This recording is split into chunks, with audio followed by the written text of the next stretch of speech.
very good evening, everyone, and festive greetings to all of you. It is with pleasure that I, Aarti Jhingan, your host and moderator for the evening, welcome all of you to this joyous occasion. It is indeed a joyous occasion, for it is a celebration of ideas, a celebration of young men and women who dare to dream big. Welcome to the launch premiere of the Ultimate Pitch 7.0. TUP celebrates the spirit of entrepreneurial thinking, which Reliance is built on. It is a platform for all you B-schoolers out there to showcase your uninhibited innovative spirit and the power of ideas through your unique business pitch. Your love and support has been continually helping us grow over the years. And so many thousands of you have registered and taken up this opportunity in the 7th season already. So well done to each one of you who's already registered for TUP. In this edition of TUP, we celebrate the persistence of the human spirit, the zeal to change our today for a better tomorrow. The last 2 years of relentless effort by everyone around the world shows us that no matter how off guard something might catch us, we always have a miraculous way to make the best of any situation. This is what we are here to celebrate in TUP 7.0. The power of ideas, the power of time, the power of humankind that can define our present and shape our future for the better. Now, before we take the launch session further, I'm itching to ask you all a couple of questions. So get ready to use your chat windows on the screen. You'll all be able to type in your answers on the screen, so get going. Now, if I had to ask you the current time, what's the most accurate answer you can give me? You're free to use whatever tools you want. You want to use your cell phones, smartwatches, the clock in front of you. Quickly have a look and tell me how accurately, down to whatever microseconds or milliseconds, can you tell me the time? Let's start looking at some of the responses that we are getting. Come on, everyone, just start typing in your chat windows on what is the answer to the most accurate time that it is right now. Okay, I'm getting some responses as 4-3, all right, 4-4, all right. Wow, really a lot of answers, which is wonderful. However, I don't think anyone's got it quite right. So here's some food for thought. Can you really pinpoint the exact time of the present moment? I mean, even if you state it down right now to the millisecond, wouldn't you lose a few seconds by the time you actually state the time? So what this simply means is that time is never constant, and hence you cannot pinpoint the current time 100% accurately. Well, I'm sorry for that trick question, but let's move to another question, and I promise this is a simple one. In fact, I'm also going to help you through this one. So at one particular time of the day, no matter where you are in the world, the time is the same everywhere. Can anyone tell me what time that is? The answer lies on your screen. You can see some of these. It's right there. You just have to find and trace that answer that's moving on your screen. So let's quickly get those answers in. Can you tell me what exactly is the time where it is same everywhere in the world? All right, let's look at some responses. All right, Nachiketa says present. Noon, some of you are saying polar, all right. And we do have a right answer. In fact, we have someone who has said now. So Jose Philip Branches says now, and that's absolutely right. The one time of the day or night, for that matter, where it is the same anywhere in the world is now. That's the present time. Of course, the time that you see in the clock might not be the same, but at given time, everyone in the world is living in their present. And the moment you realize this and decide to do something about it, magical things can happen.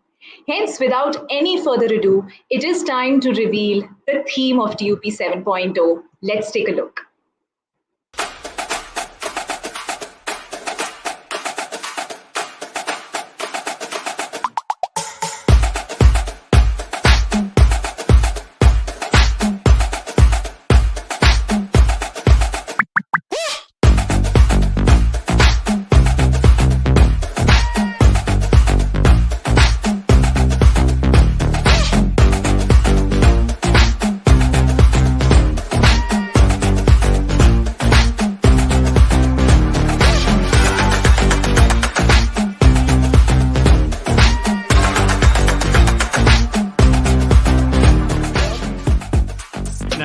now.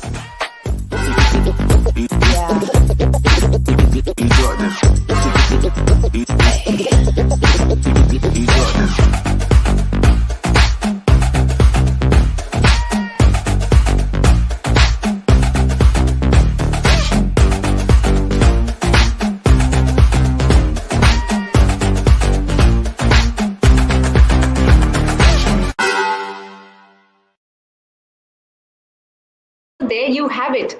This year's theme for the ultimate pitch is Be the Now. Being in the present is not always easy. It could be filled with challenges. However, it also comes with a unique set of opportunities. And if there is ever a time to make a difference, it is now. And therefore, this year, TUP calls out to all the young minds out there to be the now. Now, be the now doesn't merely mean being in the present.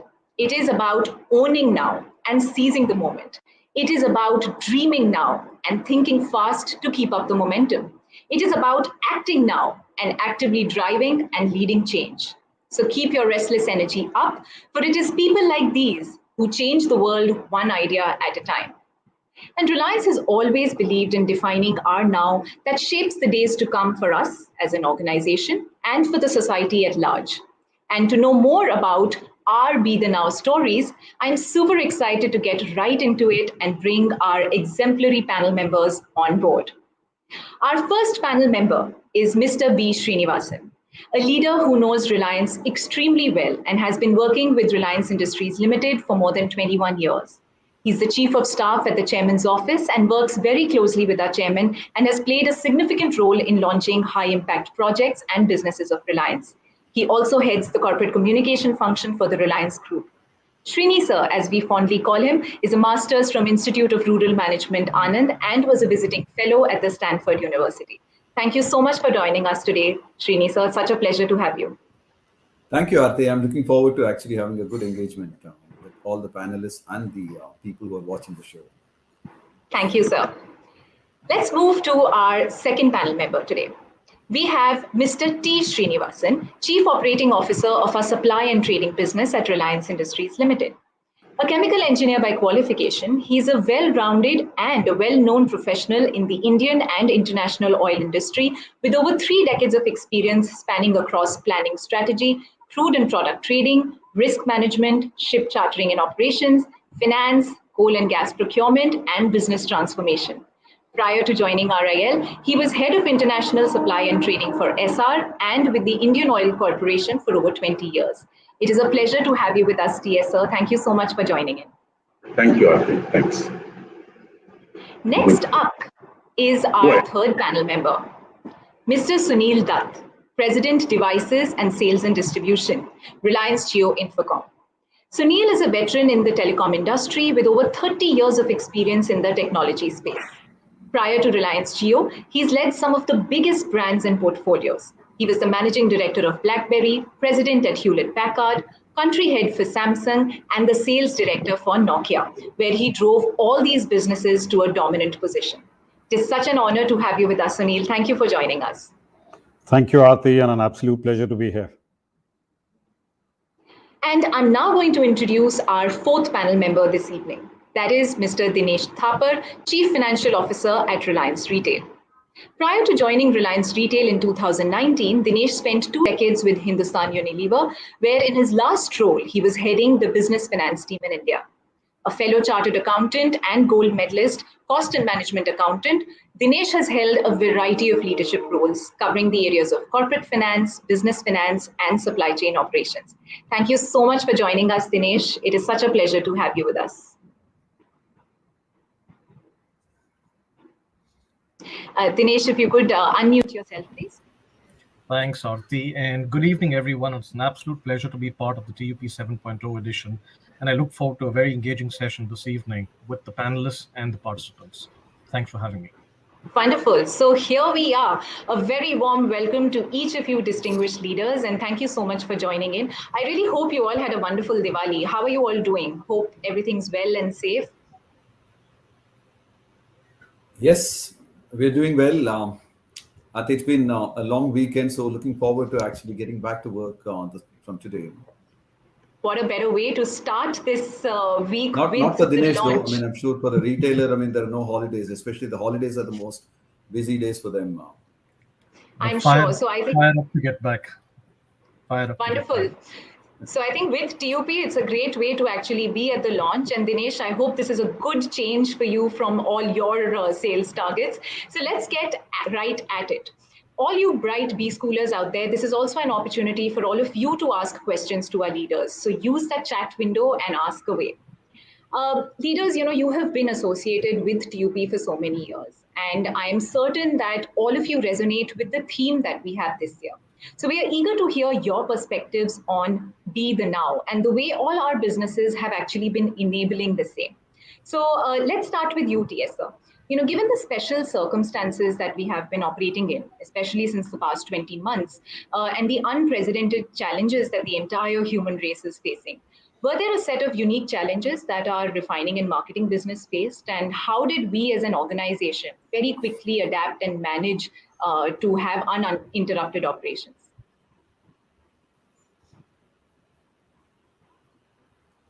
Srinisa, you'll have You're to on mute. unmute yourself. No, I said thanks, Arti, and I hope there's no trick question here. I'll go for it as a question I'll that be nice, you're I promise. asking. Yeah. Well, I think challenges have been aplenty. What this black swan event actually has taught us is the importance of act now.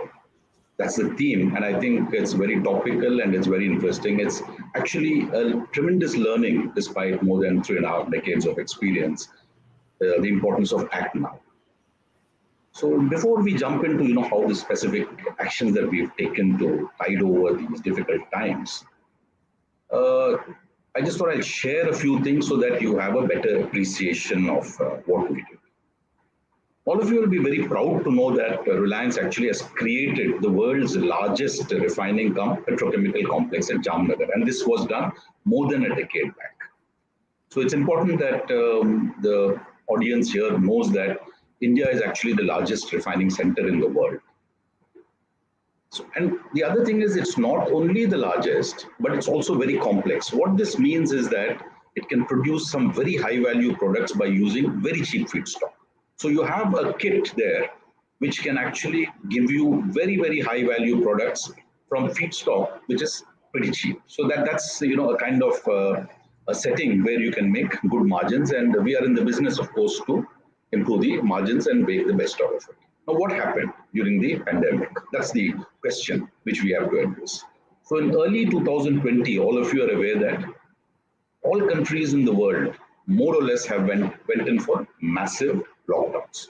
So as a result of these lockdowns, we lost 20% of the global oil demand. So we have about 100 million barrels of demand, and 20 million barrels of it suddenly vanished.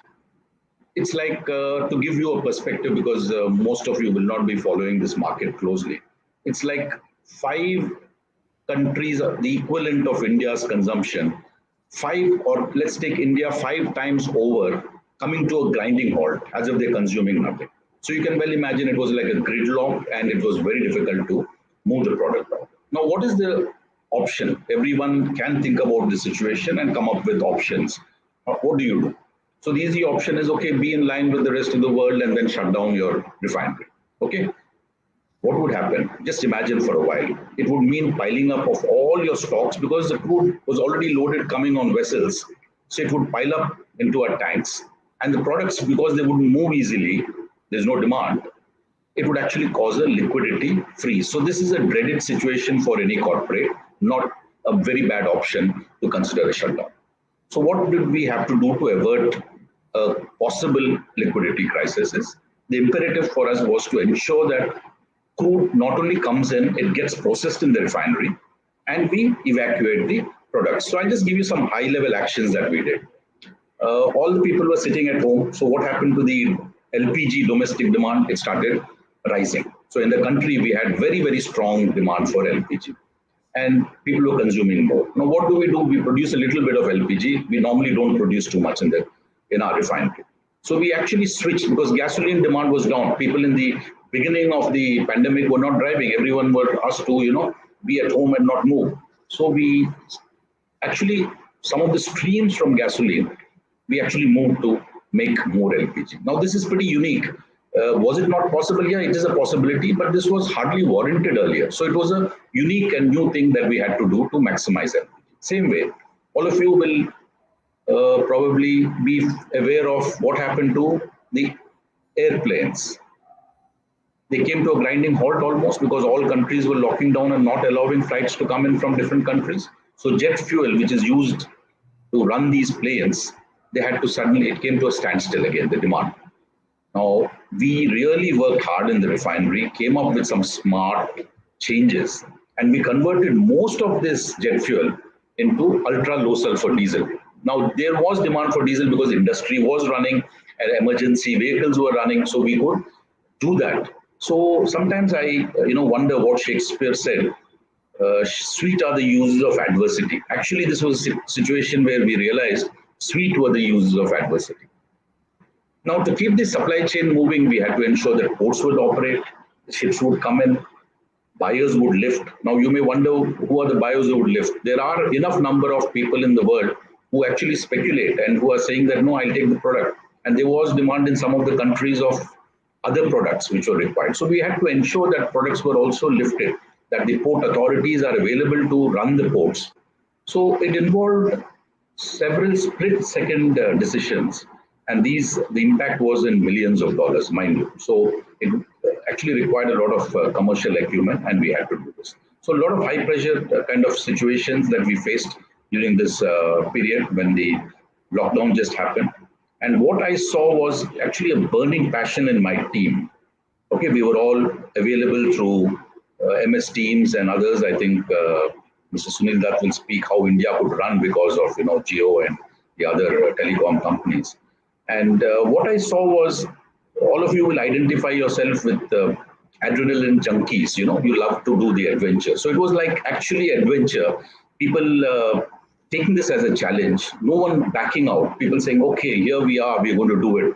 So there was really excitement and people were not laid back. They were really right in front, fighting to make it. And one more important thing I just like to mention is it saved millions of people in the country because we started producing medical grade oxygen.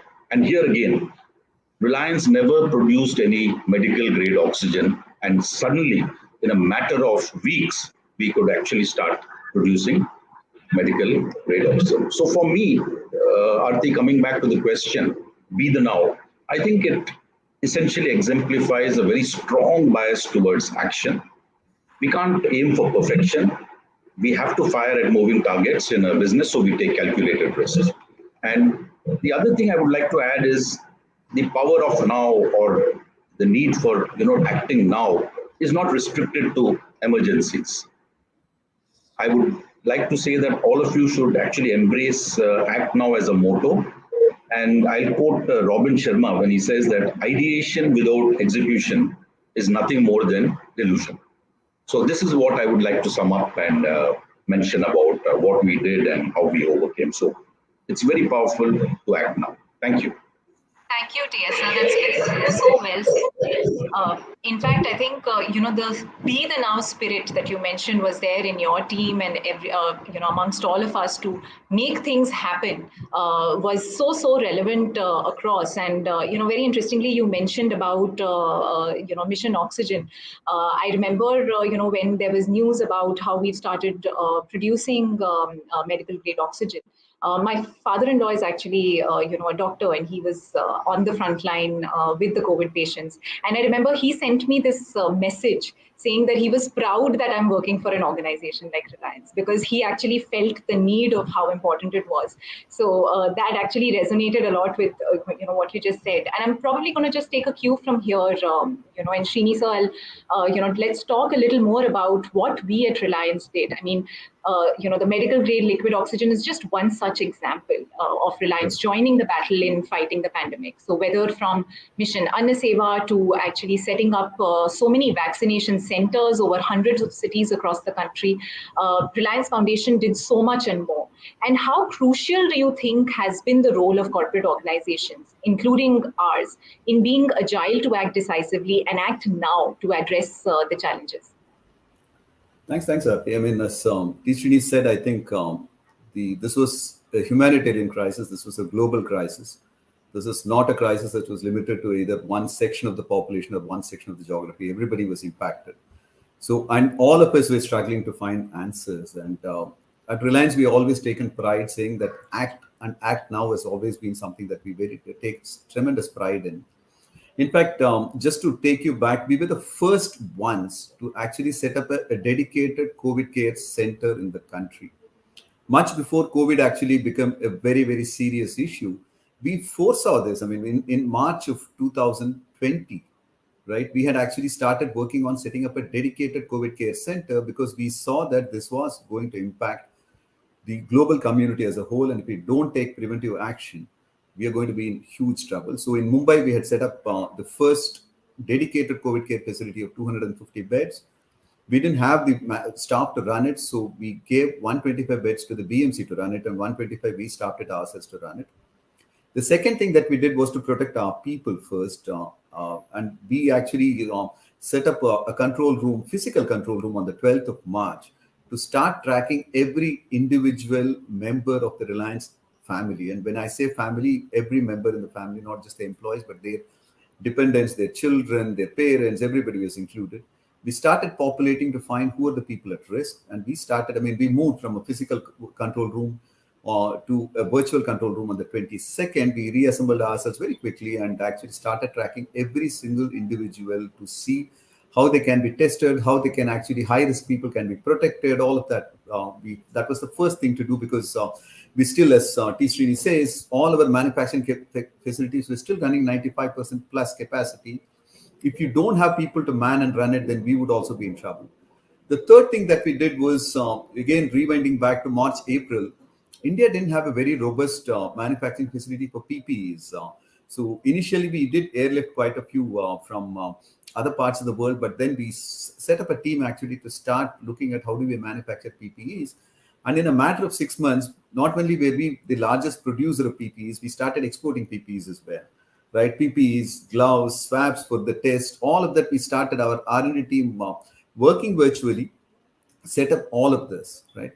But as chairman constantly says, I mean, it's not the financial performance in the last 18 months that gives him pride. It actually is the team that is everybody in Reliance actually contributed to making things happen in fighting this crisis, along with every person, every other corporate, every government, every municipal organization, and every citizen and every civic organization in fighting this battle together. I mean, that gave us a lot of pride. As TS was talking about the medical oxygen, we have never produced medical grade liquid oxygen ever in our history. But this was a need, and this was a need now. And most people who understand anything about process industry would know that to produce any product, it takes months, if not years, to get it right. But the chairman himself was camping in Jamnagar. He was pushing the young team, and I can vouch for it. There were people who had not slept for 3-4 days continuously. We were producing industrial grade oxygen, but we had to actually remove the impurities to make it medical grade liquid oxygen. That is one part of it. The second part of it was to set up the supply chain. I mean, because even if you produce it at one corner of India, which was Jamnagar, you still have to transport it. And trust me, the supply chain for oxygen, liquid grade medical oxygen, is extremely tough. It can blow up. It is explosive if you don't handle it right. And we didn't have the supply chain of actually handling liquid grade medical oxygen, and we had to actually do it very, very quickly. I mean, medical grade liquid oxygen, we had to do it very, very quickly. In a matter of 2 weeks, we started sending out the first shipments, the first tankers of oxygen, medical grade liquid oxygen across the country. And very, very proud to say that we started producing 11% of what India needed at that time. So imagine the number of lives saved by just this one action.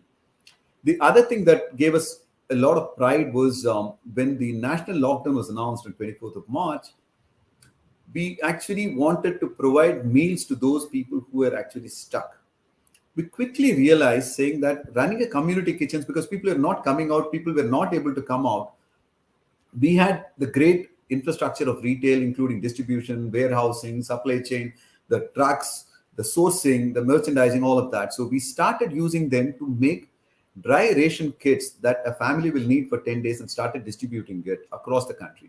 very, very proud again of the efforts of the entire Reliance team that actually set up almost about 7.5 crore meal equivalents that we distributed across the country. Then we also distributed over 1.5 crore masks, all of them again made in our own facilities, right? I mean, it's oxygen, food, masks, PPEs, medical facilities. All of that was one part of the battle, but the bigger battle was again the vaccines. So today I'm very, very proud to say that almost, except for a double-digit number of people who have medical reasons for not taking vaccines, we have double vaccinated every single employee in our enterprise, and we are talking about 1 million plus people, plus a large part of their families as well. We went back to people who retired from Reliance and also reached out to them and saying that please come over to our vaccination camps. We have set up camps in our place. I mean, you would also know that this 18 months people started moving to their hometowns and to be with their parents and all. Locating every employee and their members of the family where they are and mapping them to the nearest vaccination center was a humongous effort. And our HR team actually rose to the occasion and mapped every single individual. So we knew who was where at any point of time. So we very, very proud, as the chairman says rightly, very proud of what the Reliance team did in fighting the crisis, along with all corporates, all civil organizations, governments, municipalities, and all of that. I mean, and we ramped up the testing capacity as well from virtually nothing to roughly about 15,000 in a matter of 3 months. I mean, so it's actually been very proud of what the foundation and the entire Reliance team has done now in fighting this crisis.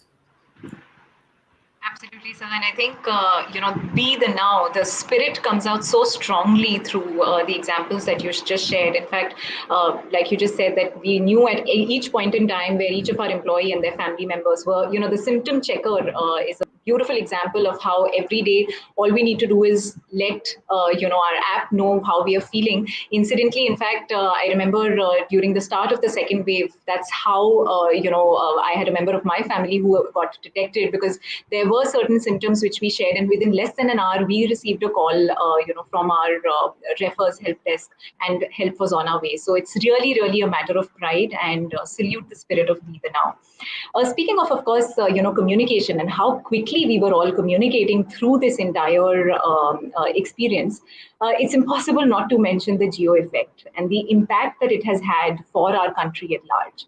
Now, at a time when all of India was so dependent on internet services and connectivity last year, Reliance Jio took upon itself to empower a digital-first India with high-speed internet and advanced digital ecosystems, empowering even small businesses throughout the country. So, Sunil, to you, what does it take, to become a business that focuses on societal impact by means of its products and services and continues to keep the present needs of the society at heart, but at the same time works on product offerings that are achieving business results? So how do we go about maintaining this balance? Yeah, well, I would, Aarti, I would like to start by saying, when you hear, Mr. T. Srinivasan and when you hear B. Srini, I think, it's been such a humbling effect that, for you to realize that you're working for an organization which has such an immense human face to the situations which keep changing. And, with that, I would, move to the theme of here and now. I would not just say it now, but here and now. So yes, believe me, Geo Effect has been the platform on which India's next generation of, I would say, consumer products, innovation, business models, all have prospered in not just the last 20 months, but also, before that, when in the last 5 years, when Jio's journey actually started off, and, to be reaching more than 400 million of customers on our network. And we are really very, very proud of this contribution to India, because I sometimes, when I look back on the last 20 months, some of that effect still continuing. And when I look back and I feel that, what if Jio had not changed the entire connectivity landscape in this country, and we had been stuck with a pandemic like this? I think the one reason why you would find in the last 20 months, when you notice, you find that unlike several other countries, even some of them in Europe, India remained largely calm. The population of this country remained calm. They remained dedicated towards their livelihoods. They remained positively disposed towards each other. There were challenges, and as Srini just mentioned about, having to get 2 meals a day, wherein, again, we contributed so much as an organization. So in those kind of circumstances also, people remained calm. They remained, they didn't get agitated. And one of the reasons I feel was because they were always connected to information. They were always connected to healthcare digitally. They were always connected to education. They were always connected to entertainment. They were always connected to their livelihoods by means of this whole connectivity, the journey of which actually was started, by Geo 5 years ago. So I would say, everything that we do, everything that we've been doing starts with customers, starts with the problems that have to be solved for them, their needs, their wants, their aspirations. And we have, over the last 5 years plus now, built and continuously upgrading the digital highway on which India has been progressing and will progress. Whether it is, connectivity, or whether it is other services or content, are we and I would say, are we content with all of that? Are we satisfied with this? No, I don't think so, not at all. We are continuously building our product system to evolve customers' needs, to solve customers' problems, whether it is content, whether it is omni-channel commerce, whether it is after-sales service, whether it is assisted sales platforms, among several other platforms that have been developed over the last so many months, I would say. We always start with customers, empathize to understand the end user's needs to be solved, and that you're working towards. We design our solutions, and we believe in the fact that the solutions have to be inclusive, they have to be scalable, and they have to be future proof. So that, I think, is the DNA of Reliance. And then another DNA which defines us is that we execute with full might, we execute with perfection. It's not that every time we might execute and be successful, but we are relentlessly at it and we are able to do it. I think if you keep doing this, and if your business goals then become an output, and like we've shown to this country for the last 5.5 years and to the world, that if your product is, or your service is truly path breaking, it solves customers' problems, then scaling it, monetizing it is not really an issue. Another important aspect that I would like to touch upon, and which again is keeping in the spirit with the theme now, when this whole pandemic started off, another effect that I would say, that we would have had on the society in our own little way was the innovative way of being able to reach our customers. So when we saw the entire markets were shutting down, shops were not being allowed to open, businesses were shut down. So people had to reach somewhere to be able to keep themselves connected. They had to reach out to somewhere to keep their mobility connected, recharged at all points of time. So one was the network team, which, whether it was minus 40 degrees at some place or whether it was plus 45 degrees at another place, they were keeping all our network, our towers, everything running, everything connected. And I have seen myself some of those pictures and some of those videos of how our teams actually went out in some extremely adverse circumstances, along with the fact that there was this entire pandemic which was happening outside, and yet taking all precautions, they kept our people connected. The way they worked on it was just amazing, and it was, and praiseworthy is a very, very, very mild term to be used for them. While that was happening on the side of the networks, on the side of the business, we enabled lakhs of people who were there in different villages, in different towns, different cities, different localities, different communities to come together and be a part of Geo by becoming Geo associates.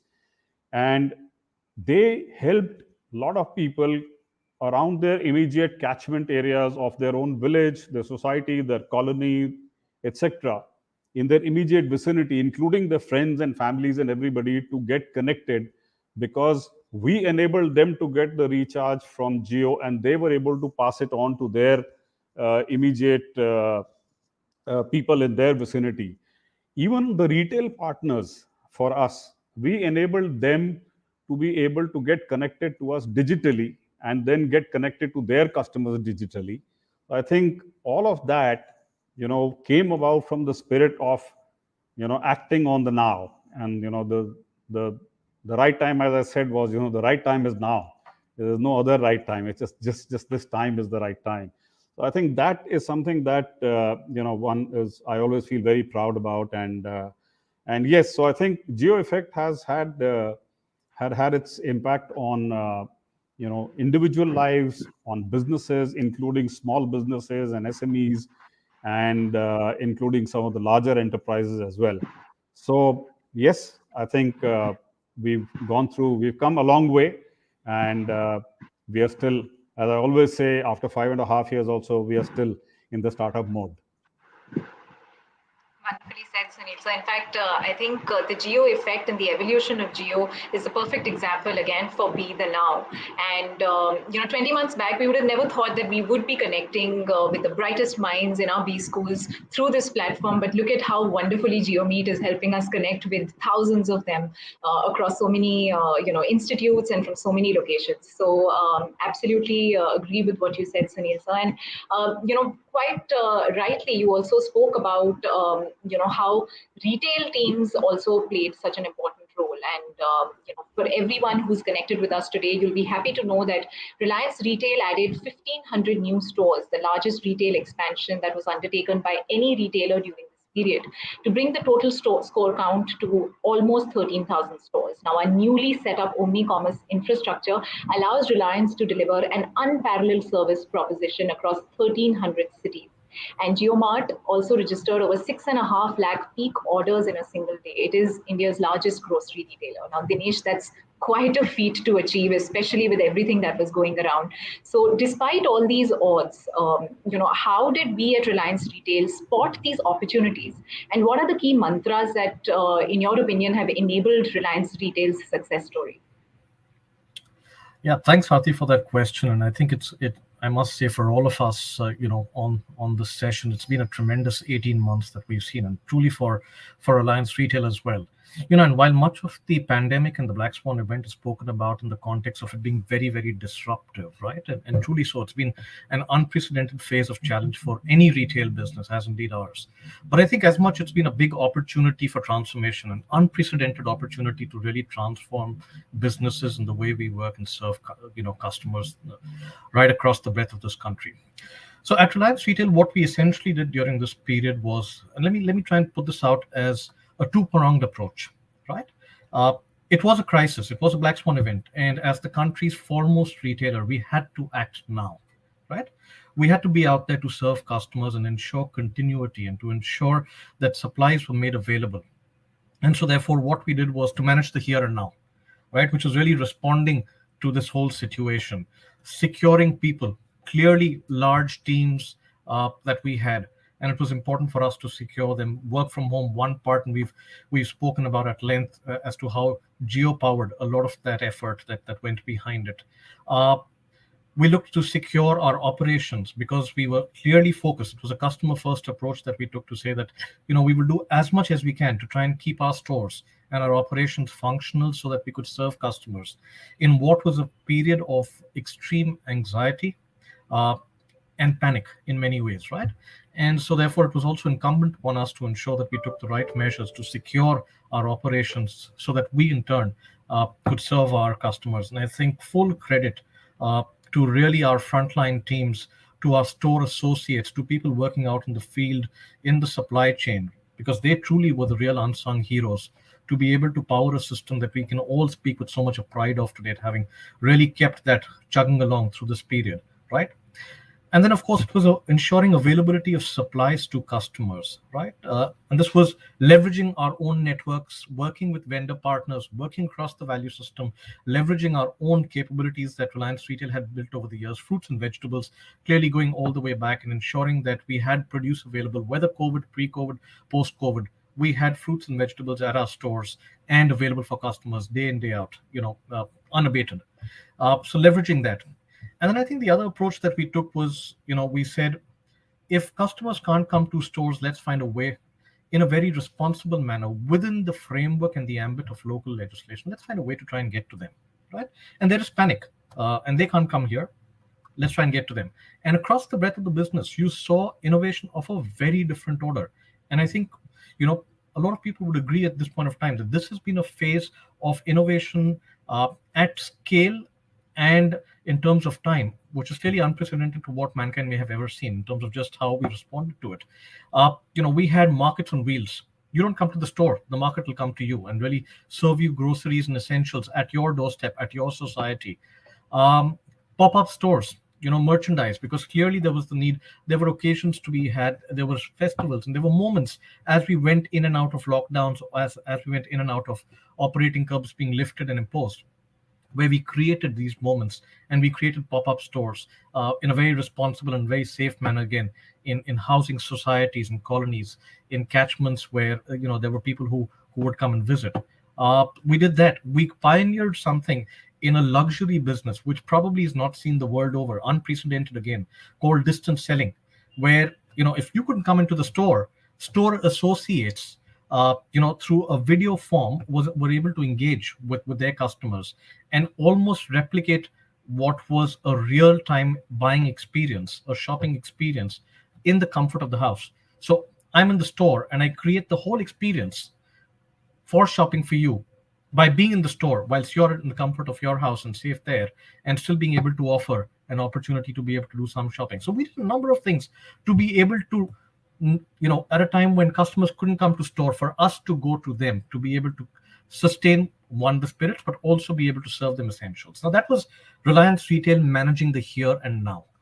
But I think, as the famous Winston Churchill puts it, never let a good crisis go to waste, right? And I think great organizations always rise up to these moments. And I think what Reliance Retail did also was to use this opportunity to really transform its business, to future ready it. And there is no doubt that the post-COVID world will be very different. That this whole event has created structural shifts in the way customers behave, in the way customers consume maybe media, and in the way customers shop, right? And so what we did was to really be able to, in many ways, rewire our business and build capabilities for the future. And some of the things that we did, you spoke about 1,500 stores that we opened. And I think when you're in the business to serve customers, you never take a myopic view. You never take a short-term view.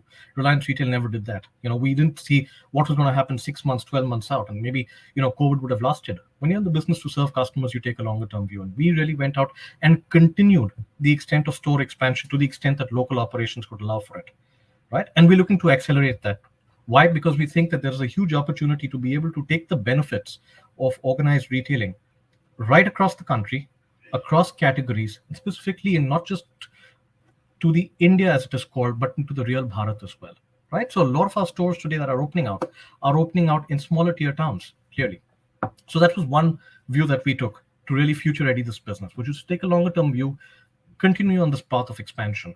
Digital commerce, or e-commerce as most would call it today, digital commerce, right? Prior to COVID, we had Agio as our only piece of digital commerce. And then as COVID struck, what did we do? We set up JioMart in May of 2020, right? We activated Reliance Digital. We scaled up Agio. And today, all of them are doing phenomenally well. You spoke about 6.5 lakh peak orders. We've broken that a couple of weeks back. We registered 4x of that. We've registered over 2.5 million orders on a single day. And this is 18 months after we created JioMart. And JioMart was born out of necessity. JioMart did not have the luxury of having to go through a launch phase, a test phase, and a scale-up phase. JioMart was out there when necessity was required to ensure that essentials were delivered to customers at their doorsteps. JioMart was out there, was conceived in that manner, and we learned along the way as we served, right? And so each of those businesses, and today in some of the earlier commentary that we may have put out, between this business and the new commerce business, as we partnered merchants, as we partnered grocers, kiranas across this country, because a lot of them showed a lot of resilience in times like this. In many ways they were delivering, and so we were trusted partners to them. And wherever we couldn't reach, or wherever we wanted to supplement so that we could serve customers, in tandem and in partnership, we served a lot of the kiranas. We were trusted partners to them and ensured that supplies were made available to them so that they could serve customers. And between these two, for a business which was not existent pre-COVID, between our new commerce business, which is our partnership business, and our digital commerce business, today we have 20% of the Reliance retail business coming in from these two streams, something which did not exist 18 months back. Yeah. So these are some examples. Omni-channel, which today is the new normal. Everyone in retail is talking about omni-channel. We were on the omni-channel journey way back. Even before COVID struck, we accelerated it. And as we moved on, not only were we able to serve merchandise from our stores while stores were shut, because we were able to use them, again, within the realm of local regulation, to serve customer needs. Stores were shut, but we were able to still serve them their favorite products from those stores. But today we've been able to unlock some very unique propositions that very few retailers can offer. Think of it in our electronics business today. Because we've got the whole network wired up and omni-enabled, we are able to serve almost 95% plus of our orders in electronics that come to our stores in under 6 hours. In under 6 hours. There's no other retailer that can do it in the country today. We're leveraging that capability, our store network plus digital commerce layered over.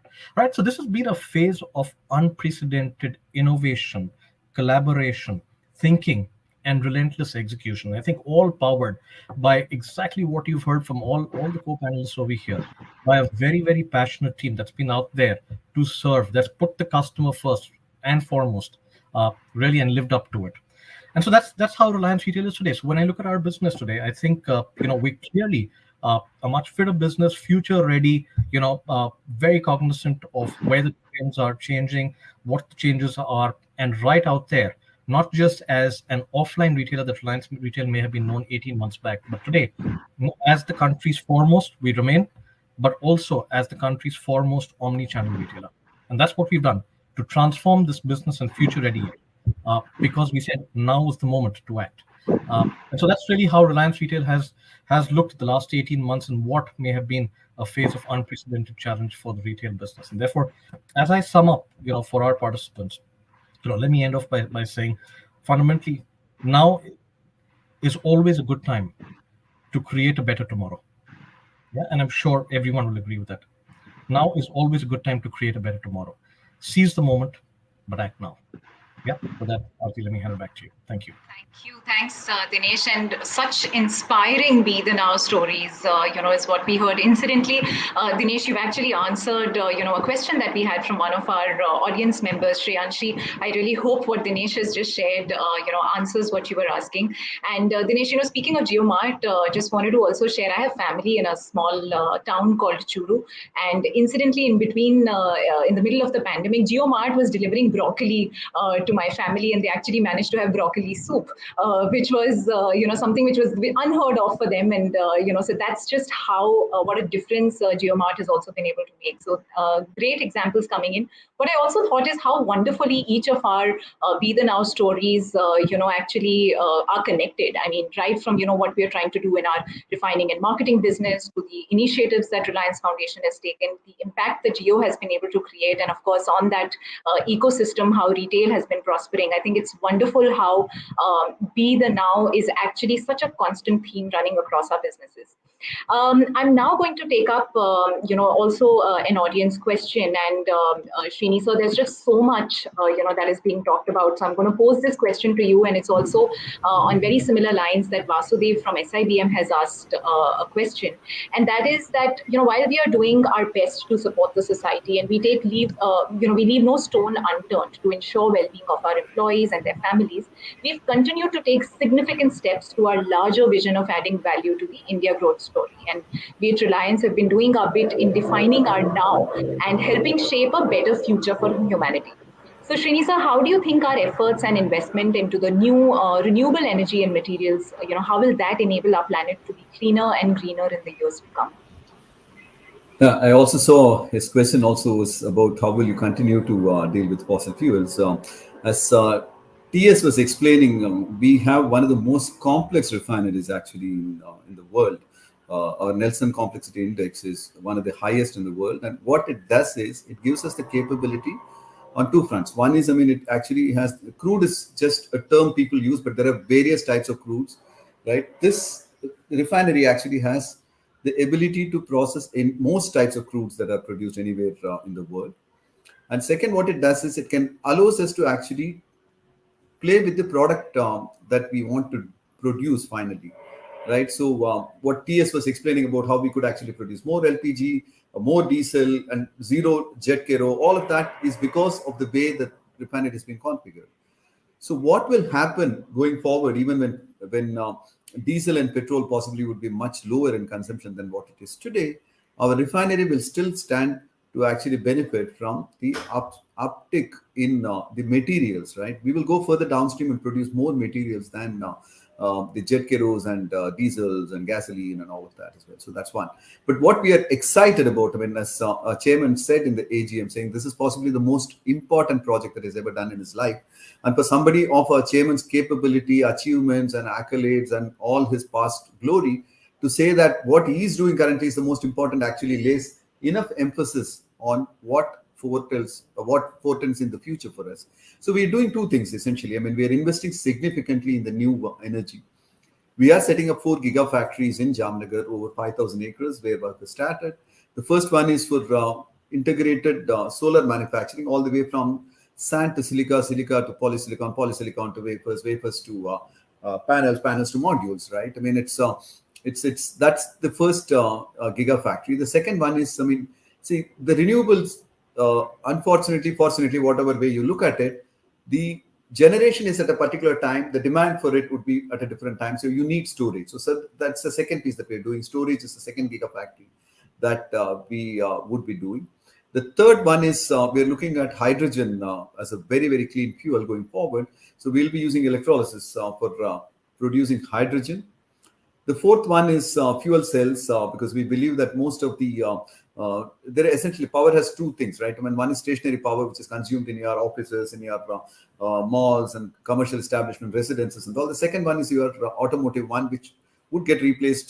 Both fuel cells will replace both some of the smaller requirements. Let's say for a diesel generator can be replaced by a fuel cell, or automotive parts can be replaced. So that is the large part of the play that we're doing. Right. But what we are doing very different is that if I were to just look at a big picture number, India being a $3 trillion economy, close to a $3 trillion economy, we believe that it will become $5-10 trillion. When it happens, our energy requirement per capita is bound to triple and quadruple in the coming decade, right? Our opportunity is that how does India actually produce more of renewable energy going forward, so that most of the new demand that is coming up would be met from renewable sources. So that's how the balance actually will come in. And we would be playing a very, very leading role in this, because we see that opportunity is real. The second thing is we have to produce it at extremely affordable prices. Not just parity. I think we need to actually parity with the grid is what people used to talk about 10 years ago. But now people are looking at renewable energy actually being cheaper, or at least at par than conventional grid energy that is actually provided from coal, thermal, all of the other fossil fuels as well. That's one part of it. The second part we are doing is how do you decarbonize our existing portfolio of businesses? And in the interest of time, I'm just going to be very quick. Our energy requirement across, decarbonizing, when we say across, geo for its network, for its data centers and all, retail for its warehouses and for its all of its supply chain, as well as all of our manufacturing units, we will be replacing a large part of it with renewables. In the interest of time, I'm not going to take more, because I'd just leave it. Happy to have a conversation with anyone who's more interested in this.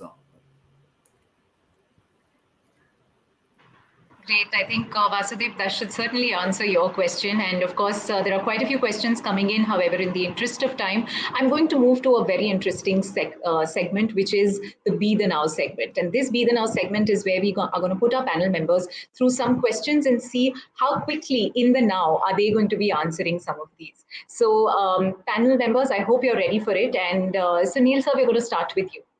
So out of the so many path-breaking products and services that Jio has launched, which one is your favorite product or service?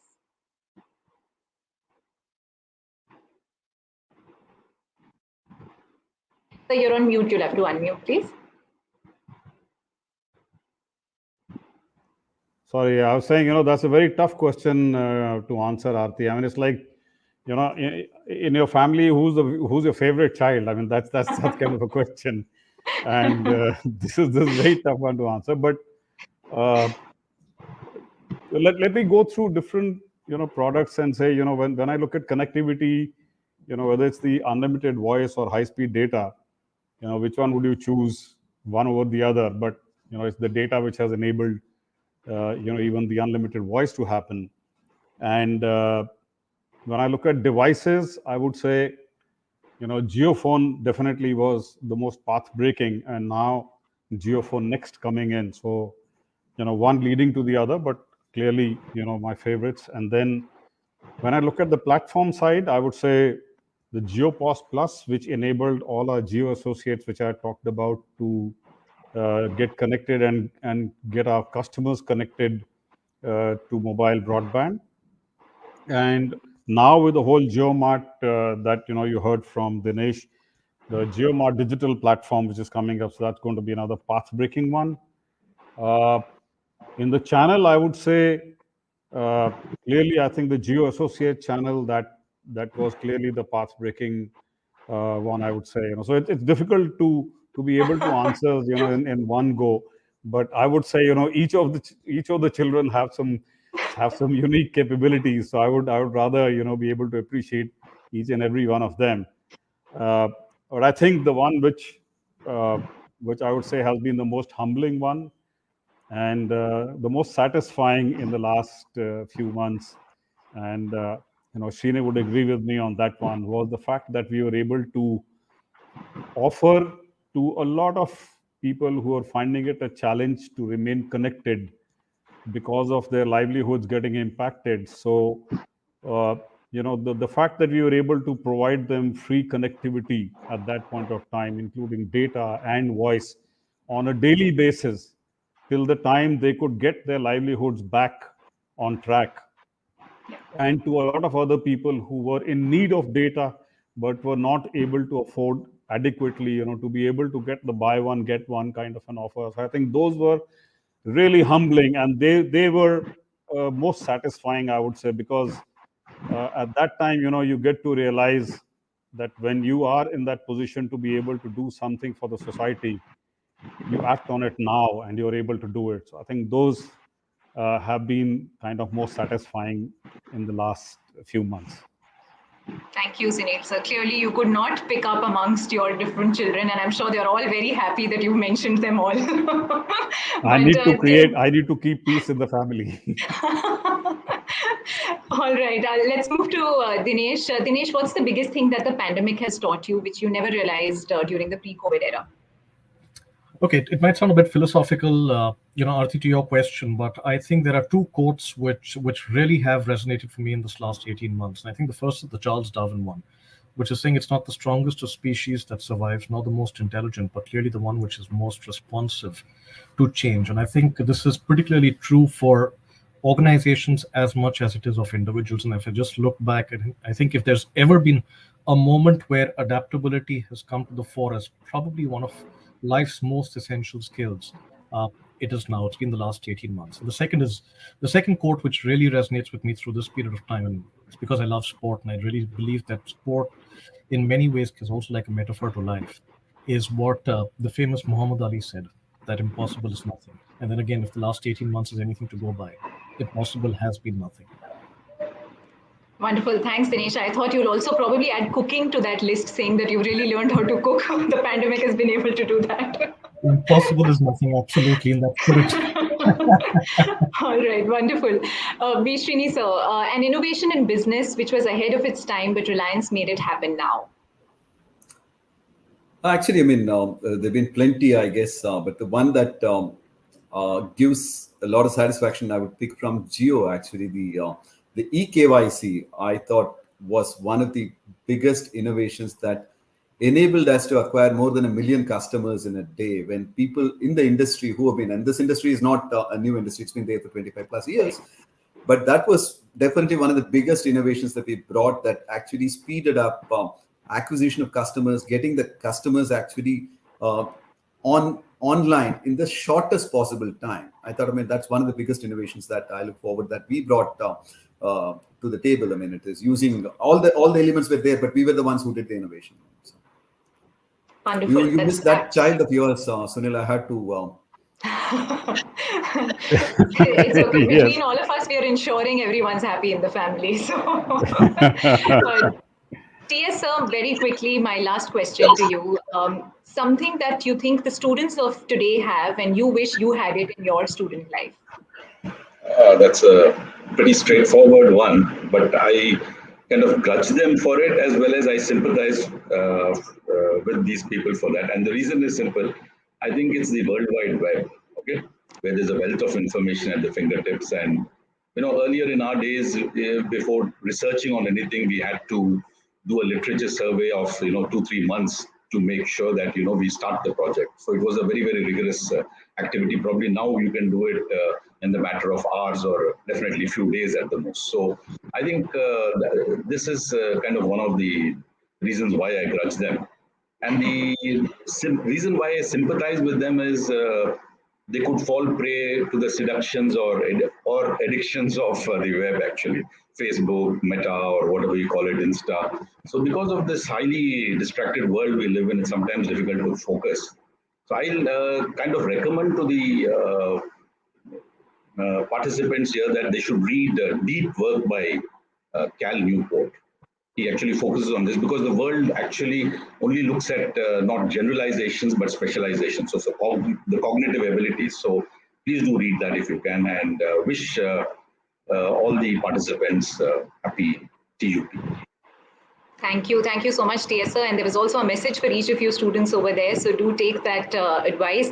And one more thing, which I think, all of them have, which we didn't have at our time, was the ultimate pitch. Well, we never got this opportunity to put our ideas, and they certainly have that. So we hope the students make the most of it.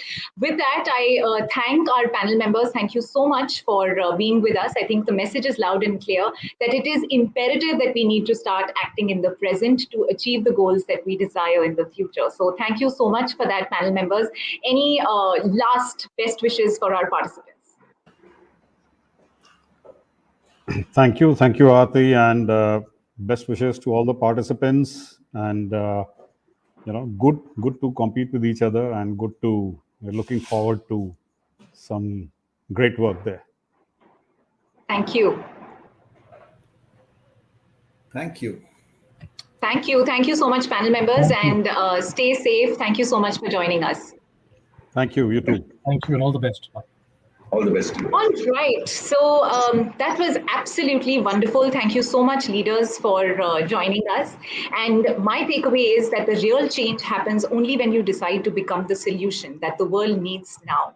And that is what we want to talk about in this year's edition of The Ultimate Pitch.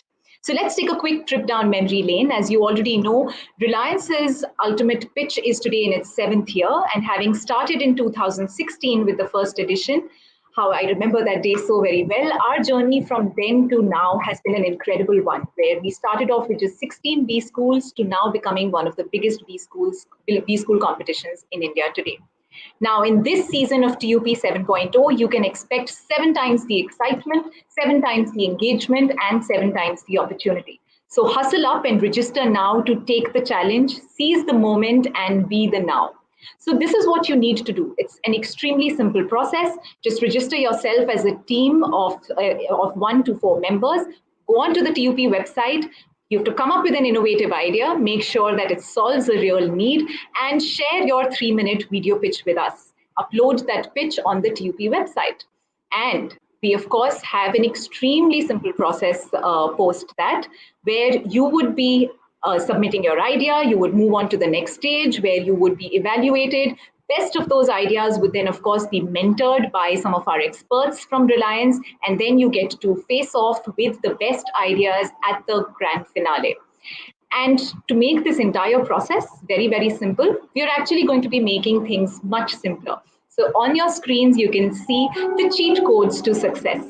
Well, these cheat codes are going to ensure that your ideas are actually what we're looking for. So your idea should perhaps be futuristic. It should certainly be trying to solve a need or a problem that exists. It should be challenging conventional wisdom, something that's unique.